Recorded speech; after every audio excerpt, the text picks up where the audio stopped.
Ja, s prvim nastopom lahko rečem, da z rezultatom sem kar zadovoljen. Vseeno je bila na papirju zelo stresna tekma, sami vrhunski tekmovalci.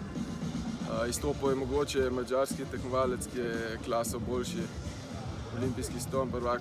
Za ostale tekmovalce smo bili pa vsi približno enaki, vsi dobri. Tako da lahko rečem, da v bistvu ki je izpadel, je bilo malo presenečenje.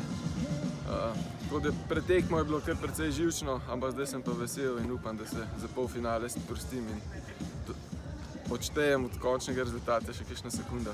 Voda je zelo lepa za videti, tudi vsi tekmovalci, ki gledate družabna omrežja, dajejo vodo gor. Tudi sama okolica je izredno lepa.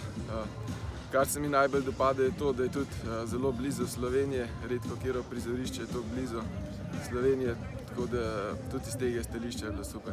Ja, grem iz tekme v tekmo in upam, da vsakič lahko malo napredujem. Mislim, vsak dober uspeh je zagotovo zmaga in zadovoljstvo zame.